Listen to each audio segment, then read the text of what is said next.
Hi Sarah, my name is Abby Pierce. I'm the dietetic intern at this facility. How are you doing today? Good, how are you, Abby? Good. How's everything been going for you?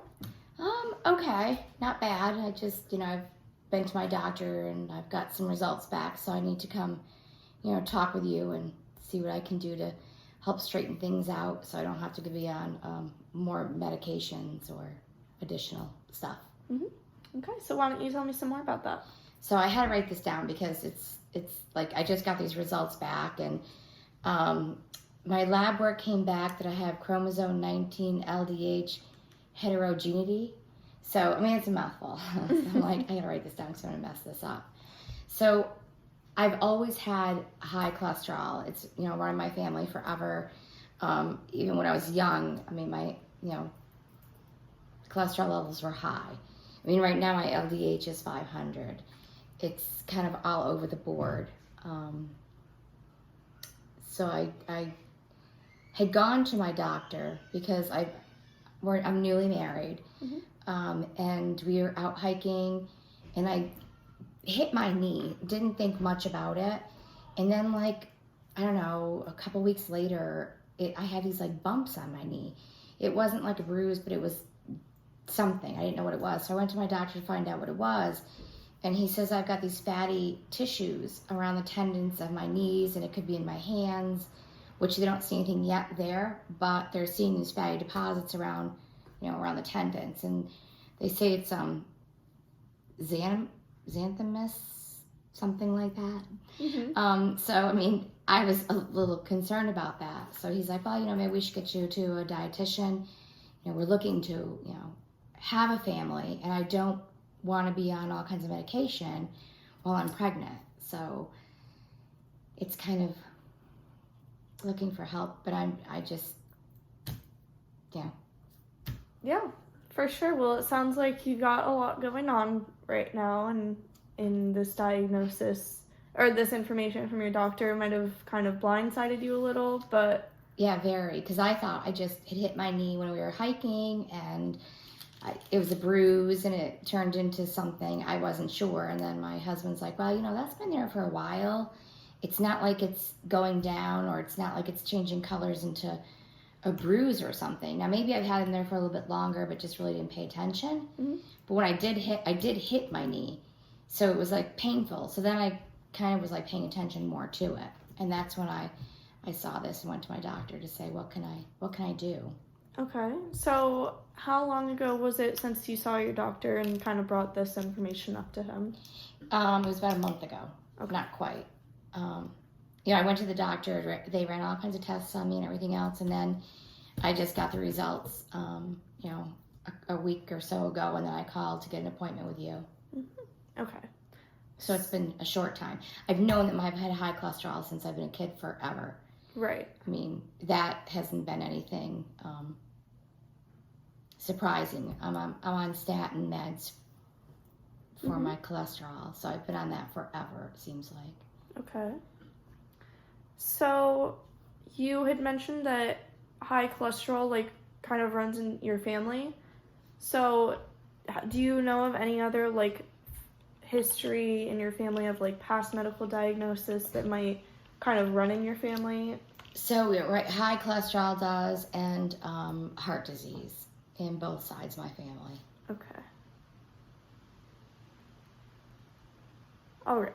So when your doctor had told you about this chromosome 19 LDL heterogeneity, did he did you know what that was, or I had no idea. Did he explain anything about that to you? A little bit. He says, it's the fatty tissues under the skin, and I could control it more, with my taking care of my cholesterol. But I mean, how doctor visits are. You're in, you're out. It's kind of quick. So I need to sit down and really research everything. Okay. Yeah, so we can definitely talk about that a little bit in this session, and I can kind of give you a rundown of what that really means for you and how this could have come about. But before we dive into that, I kind of just want to get a little bit more background information on you. Sure. So you know, we did talk about your family history, but do you have any sort of like allergies or food intolerances or any special diets that you follow? I'm trying to be heart healthy. I eat a lot of salads and salmon. I just stay away from red meat. I try to be careful because my parents have always been,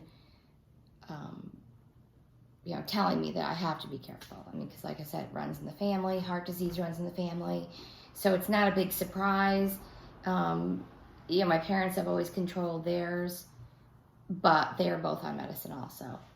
Okay. And then you did mention that you are on statin medication, and then no allergies. So, can you go ahead and just tell me what your height and weight are currently?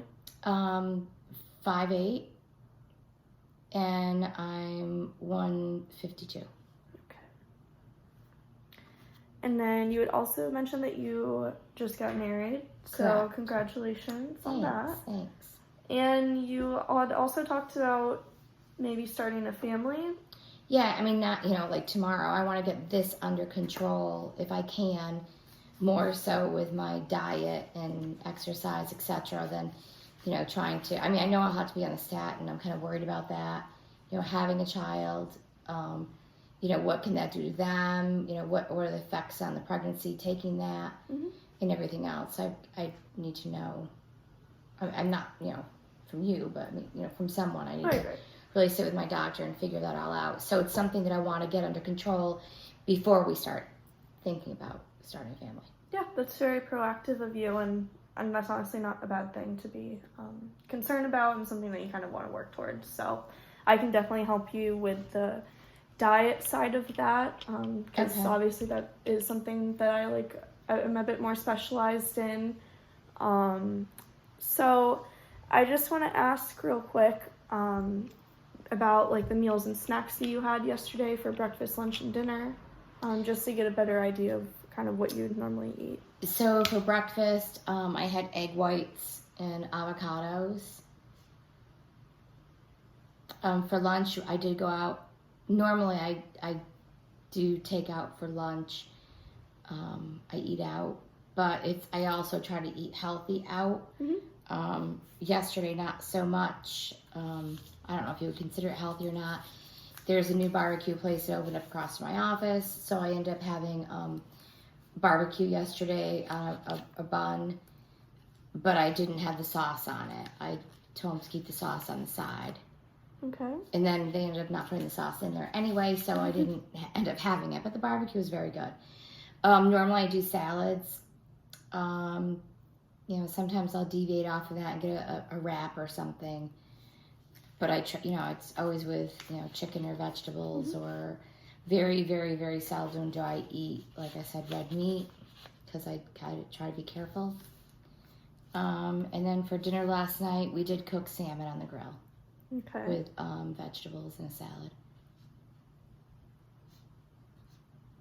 All right. So for your barbecue that you had, was that beef, pork, chicken? It was pork. Okay. And when you made your egg whites and your avocados yesterday for breakfast, did you add anything on them? Any seasonings or anything? Yeah, I have this, what's it called? Everything bagel, everything but the bagel, something like that seasoning. It's like sesame seeds and garlic powder, and I'm really not sure whatever else is in there. Okay. And then with your salmon last night, did you prepare that any special way? With olive oil, and then I have a rub I put on it. It's just something I do up. I put lemon and garlic, fresh garlic, and I did some, maybe I did the rosemary last night. I can't remember, but it's nothing, not like a barbecue sauce or anything else like that. It's just seasonings I put on. Okay. And then with your salad, what dressing did you put on that, or any other stuff that you put on your salad? So on my salad last night, I had an avocado ranch dressing that I just found at Aldi's. Okay. Which was really good. That does sound good. So you had also mentioned that you normally do takeout for lunch. Is that like an everyday thing? Pretty much. I would say 5 days a week when I'm working. Mm-hmm. Not on the weekends. Sometimes my husband and I will go out for lunch. But if we're going out for dinner, we usually don't go out for lunch. We just usually pick one or the other. Okay. So how often would you say that you would go out for dinner during the week? During the week, like 4 or 5 times. I mean, it depends, sometimes, if he works late or I work late, we might not go to, like, out to a restaurant, but we'll pick up food to bring home.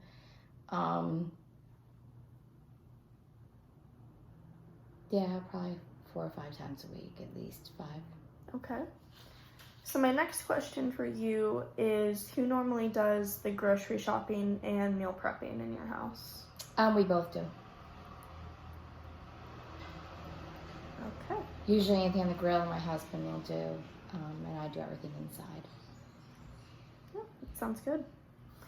Nice to have someone to kind of split up the work on that with. Yeah, especially when it's 90 degrees outside and he's cooking over the grill.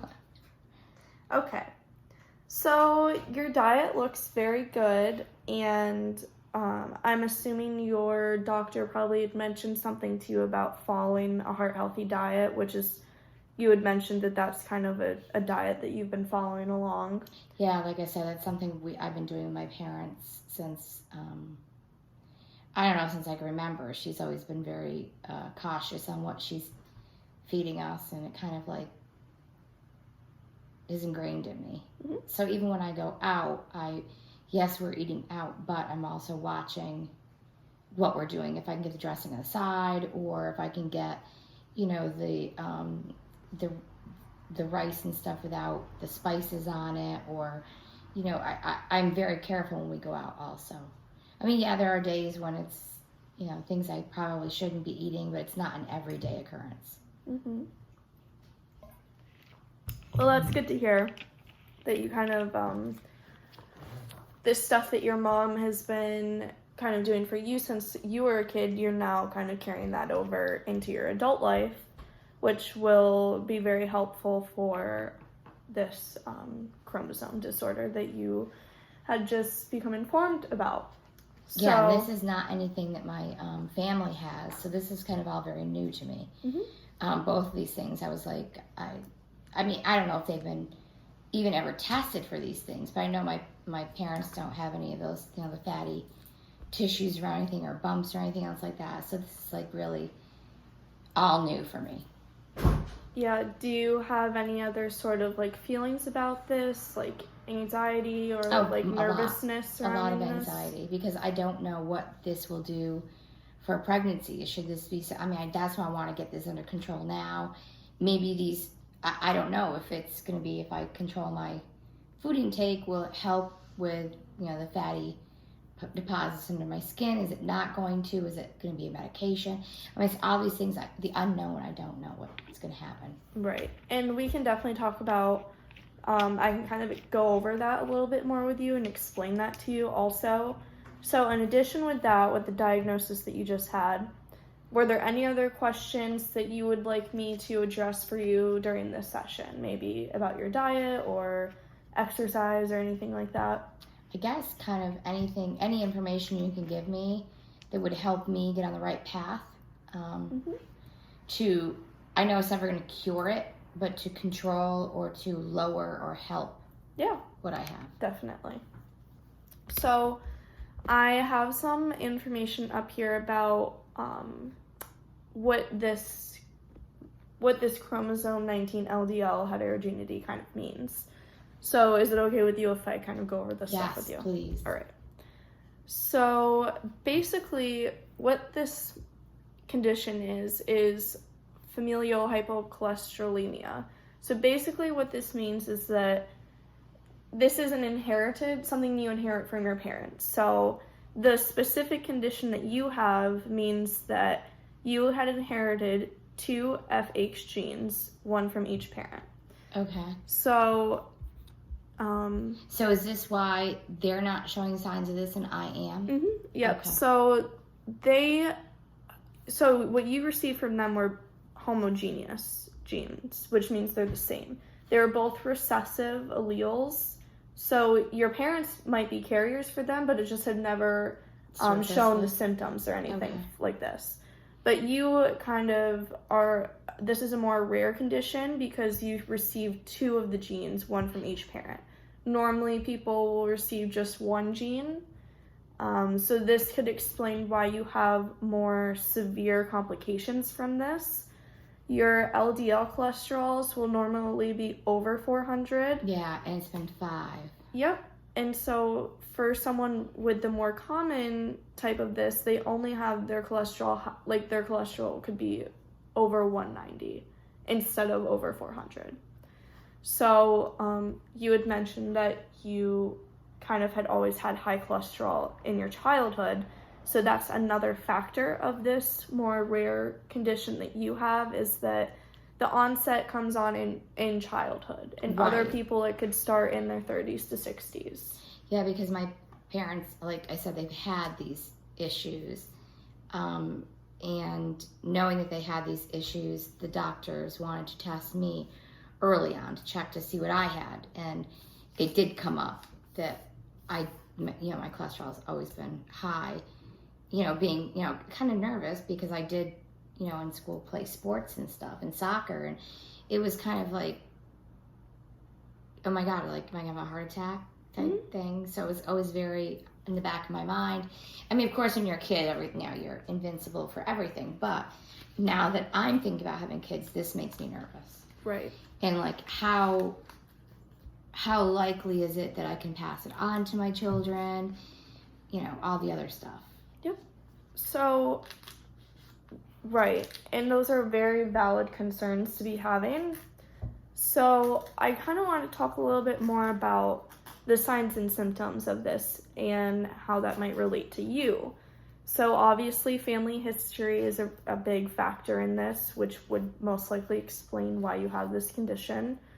Like we'd mentioned earlier, high cholesterol, and then those fat deposits that you were talking about around your knees, those are cholesterol deposits. We can call them xanthomas. Those cholesterol deposits are found like under your skin, normally in tendons of like your hands, your knees. Yeah, and like he said, they're not seeing anything right now in my hands or anything, but the knees is where it came up. So who knows? It may happen everywhere. I don't know. Yeah, right.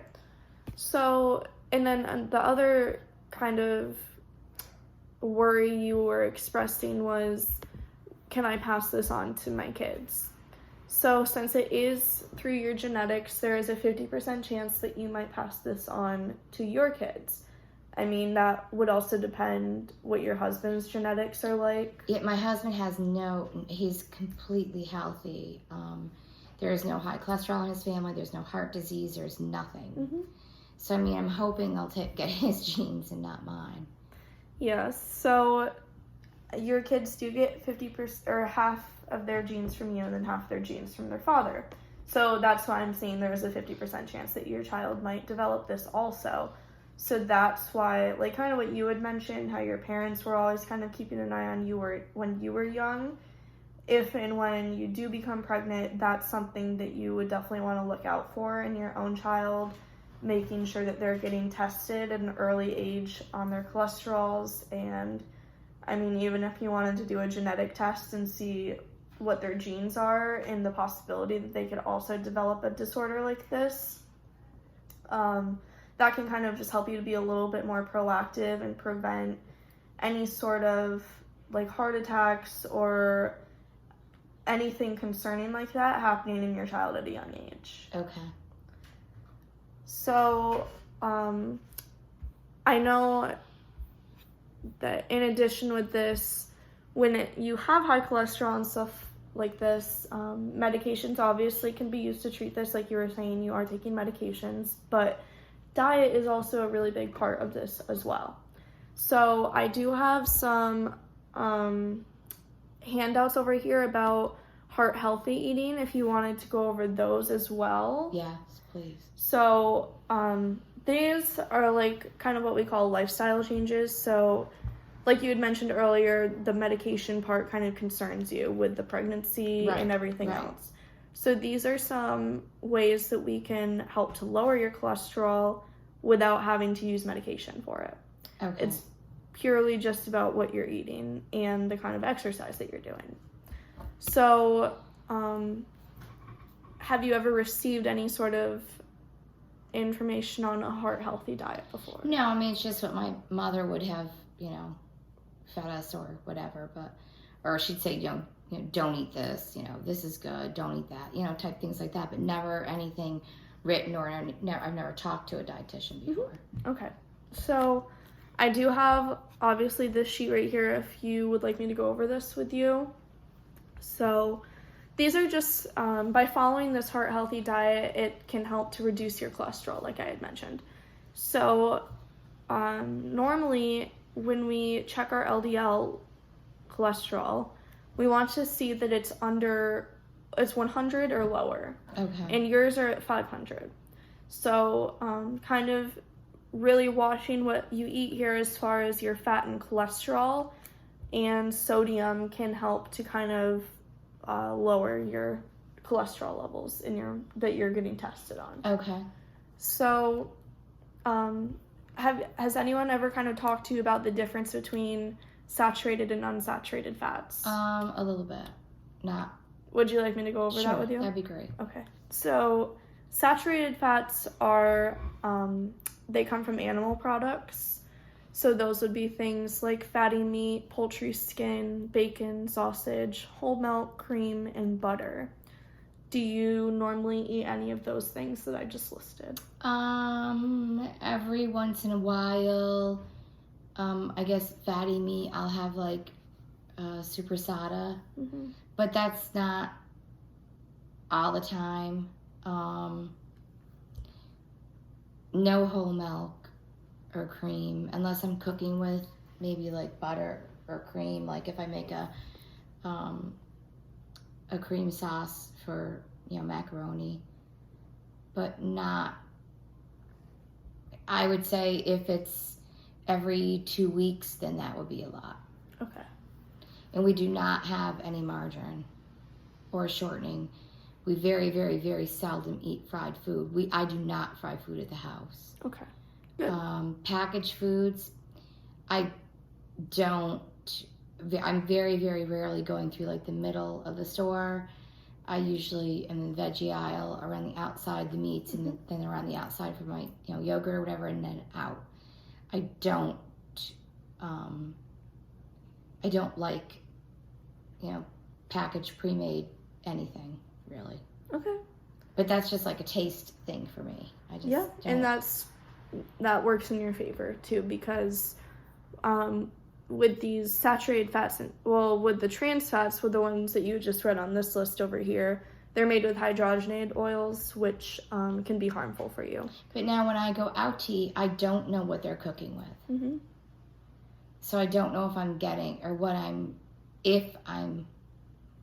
I know, of course, if it's bacon or sausage or something like that, but I don't know if they're using like whole milk or butter or something. And I mean, seriously, if you ask a server, they're like, I don't know. Right. Yeah, the servers really don't know. And I'm like, I don't want to be that person to call like the owners, the chef or whoever out to say, hey, was this cooked with margarine or butter or whatever? And right, those concerns that you have about that is kind of why we start to recommend that maybe you don't eat out as much and maybe try to cook more meals at home, or things like that, because you really don't know what they're using to cook with. I mean, obviously you know what you're ordering off the menu if it contains any of that stuff specifically listed in the ingredient list, but you also don't know how the preparation methods are. Right, I have no idea. So another thing, obviously, that we talked about here would be to limit the amount of cholesterol that you're eating. So cholesterol can be found in things like egg yolks, fatty meat, whole milk, again, cheese, shrimp, lobster, or crab. So shrimp's not good. Well, it's just higher in cholesterol. So not Okay. necessarily that it's not good, but it just might not be the best fit for you to be eating. So if I have a choice between beef, pork, chicken, or shrimp, I should put the beef and shrimp on the bottom of the list, more or less. Right. Okay.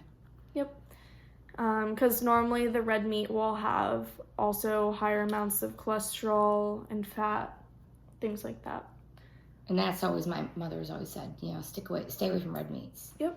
So that's good that you kind of remember that and have been implementing that a little. I mean, you can still treat yourself to a steak or something every now and then, just not very often. So, but you are kind of sticking to this no cholesterol thing since you had mentioned that you do the egg whites, and since the yolk is the part that contains the most amount of cholesterol, we would recommend sticking to egg whites or egg substitutes, things like that, which you're already doing, so that's really good. Okay. So then the next part here would be to limit the amount of sodium that you're eating. Eating like reduced sodium, like if you were buying things that were canned, like canned vegetables or soups or something like that, looking for lower sodium, or if they have like a heart healthy sticker on that, normally that would mean that they don't contain as much sodium. Some other tips for that would be to avoid using a salt shaker to flavor your foods. Cooking with salt, something that we don't really recommend either. But there are other ways to go about that. So kind of like how you did with your salmon, you use lemon and garlic. Those are really great alternatives to using salt because it's still bringing out the flavor in the food. You're just not eating as much sodium. Right, and again, when we do go out, I don't know what the sodium is on things I'm eating. Mm-hmm. And normally, foods that you will eat at restaurants will contain a lot more sodium than someone like you should be eating, just because they will often use salt to flavor their foods. And some of the dressings or sauces or things like that might contain a lot of sodium as well. So then, kind of to combat all of this, we really recommend eating heart-healthy fats. So that would be unsaturated fats or fats that come from plants. So like your olive oil, canola oil. We do use olive oil. Yep. And then like nuts or seeds. Omega-3 fats are kind of what we consider to be heart-healthy fats. Some really good sources of omega-3 fats would be your salmon. Tuna, it could be also walnuts, or like I had mentioned earlier, canola oils. Things like that are very high in omega-3 fats, which are going to be better for your heart. So maybe what I could do is do like it's like 3 you should do a week? Or twice a week. So even if I did like a salmon one night and a tuna another night during the week, and then it would like kind of So when you help out. purchase your tuna, do you buy those canned or do you get them fresh No, or frozen? it's frozen steaks. Okay. When I can get them fresh, I do, but it's hard, living in upstate New York to get Right. So fresh. Just something to kind of keep in mind here, if you ever do buy canned tuna or anything. No, I mean, I like tuna in the can. My husband will let me open it in the house. He thinks it's absolutely disgusting. He thinks it's cat food. So I cannot open that. So that's never anything that I buy. And I would never buy like sardines. I don't really care how it's cooked, made, or anything else. I can't. Okay. Can't do that. But I mean, the salmon and the tuna, I could do that. And like I said, it's usually the quick froze packets. So they're not like seasoned or anything. They're just the tuna or the... Yeah, I just kind of bring that up because sometimes the canned tuna or sardines can be packaged in oils, which could be higher sodium, cholesterol, fat content. So if you were to buy them, just making sure that they're packaged in water. And then we also recommend here to increase your dietary fiber intake. So that would be, to achieve that, you can eat more fruits and vegetables, whole grains, and dried beans. So the avocados work perfectly for that. Your salads and your vegetables that you have with your dinner, you're kind of hitting the bar on that. Salads are usually the best way to go. And they can be a lot easier to kind of cater to what you're craving for that day, because you can start with your base with the lettuce and then really add any fruits or vegetables. Right. So the other day I did a salad with grilled chicken, and I used it's called non-salt seasonings. I can't remember. I don't know what's all in it, but it's no salt. So I did that on the chicken, and we did it on a salad, and I threw strawberries in with it. Yep.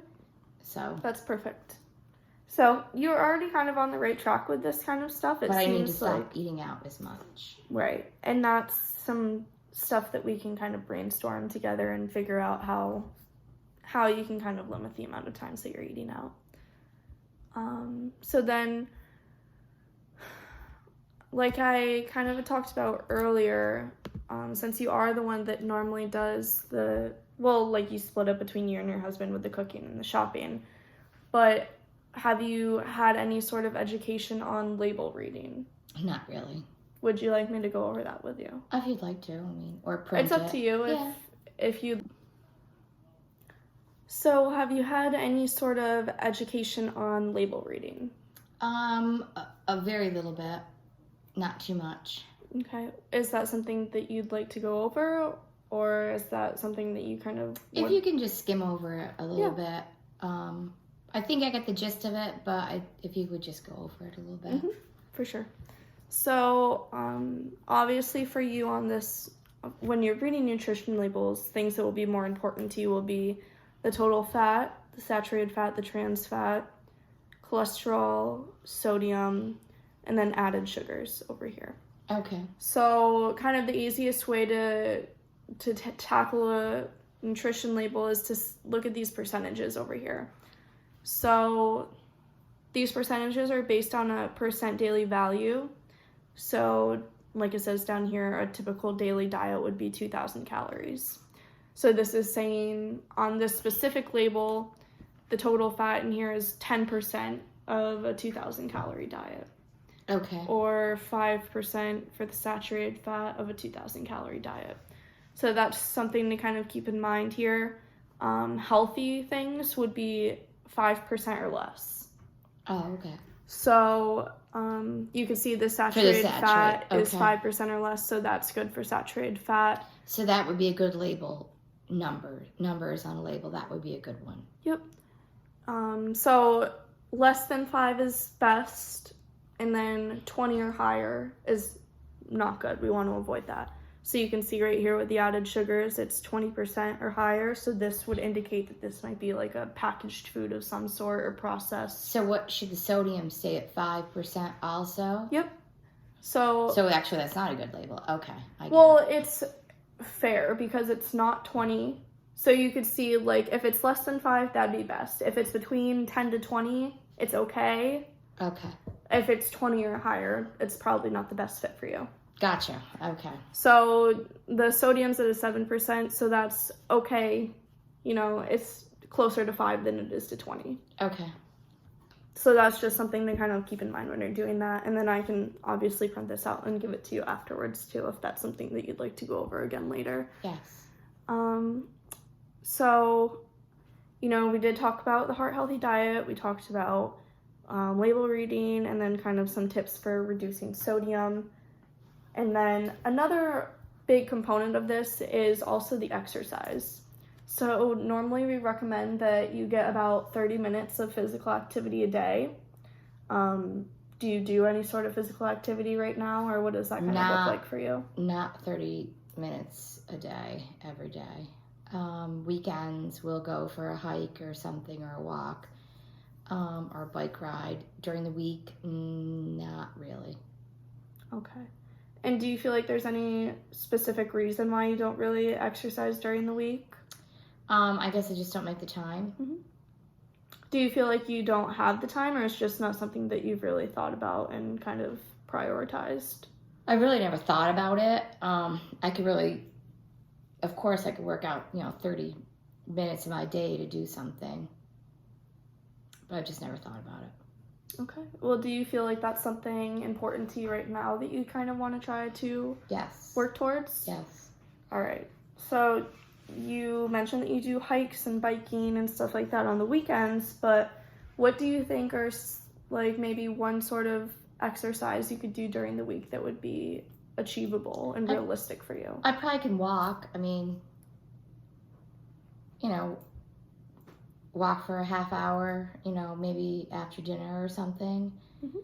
You know, maybe if I could do like, I don't know, maybe 3 nights a week.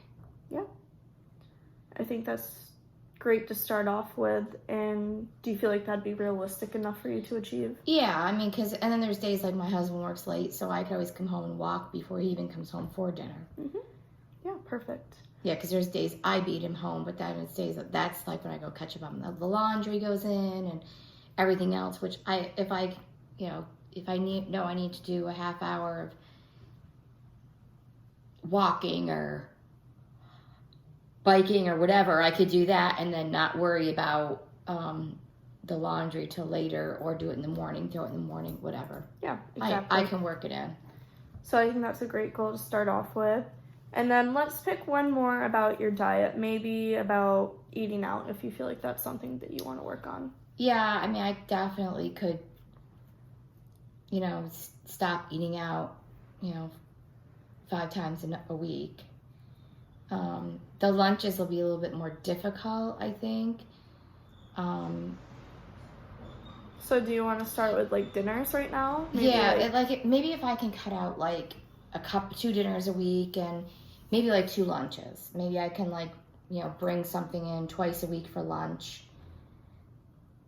And 2 more nights for dinner I can cook something. Okay. So you go out for dinner like 2 times a week instead of 4? Yeah. Probably saves a lot of money too. Mhm.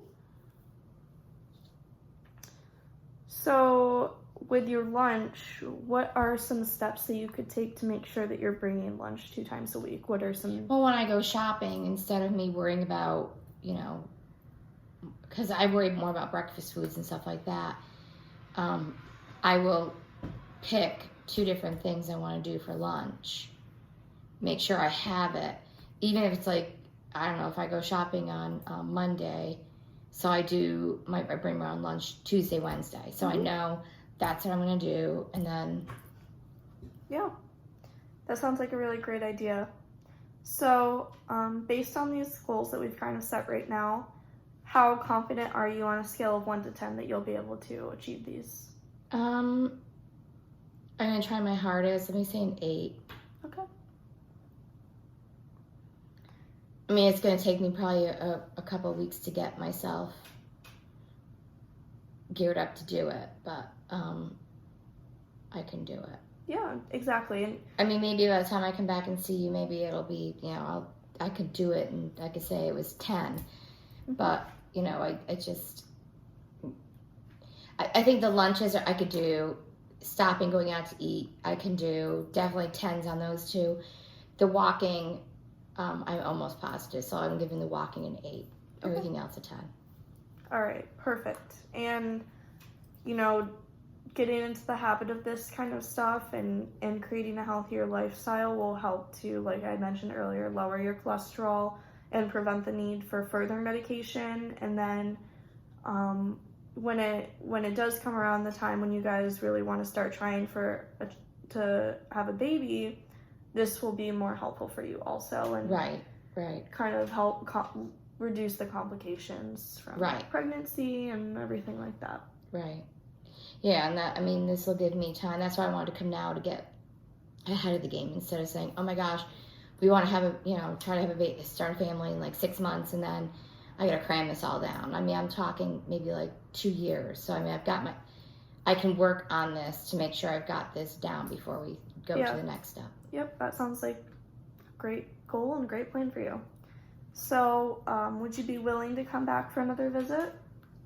Definitely, yeah, definitely. Okay, so I will definitely provide you with all of these handouts that I showed you today and we kind of went over together. And then I'll also give you my contact information in case between now and the next visit something comes up or a question you think of, Okay. and then I can do my best to kind of help out with answering those for you. Okay. Did you have any other questions for me? Not that I could think of right now. I'm probably just gonna go home and go through my entire cupboard and read all the labels now.